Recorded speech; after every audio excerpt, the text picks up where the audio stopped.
Khammam parliament BJP అభ్యర్థి తాండ్ర వినోద్రావు గెలుపు కోరుతూ పాల్వంచ పొనిశెట్టి వెంకటేశ్వర్ల ఆధ్వర్యంలో విస్తృత ప్రచారం చేపట్టారు.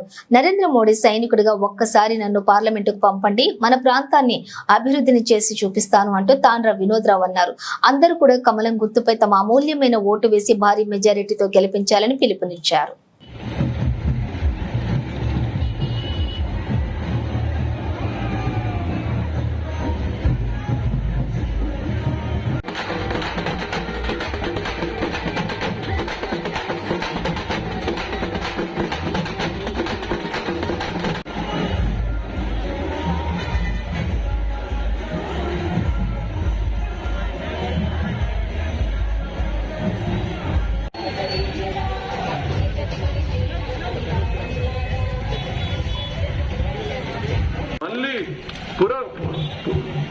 గత వైభవం ఎట్లుందో అట్లా తీసుకొచ్చే బాధ్యత నాది.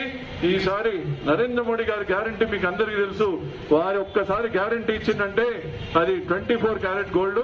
వారు అడగకుండానే మీకు ఉచిత బియ్యం ఇచ్చిందా లేదా, మీకు అన్ని సదుపాయాలు కల్పిస్తుందా లేదా. మరి అట్లాంటిది ఇంకా 400 పైన స్కీమ్స్ ఉన్నాయి. మనం అన్ని తెచ్చుకుందాము. అక్కడ ఇచ్చేవాడు ఉన్నాడు కాబట్టి తెచ్చేవాడు మీరు నన్ను పంపిస్తే ఇక్కడే ఉండి ఇక్కడే నివసించి అర్ధరాత్రి అయినా మీకు ఉండి మీ మధ్యలో ఉండి ఎండైనా వానైనా రాత్రైనా పగలైనా మీతోటే ఉండి ఖమ్మాన్ని అభివృద్ధి చేసుకుందాము. జై హింద్, భారత్ మాతాకి జై. సర్వే జన సుఖినో భవంతు. పువ్వు గుర్తుకే మీ ఓటు.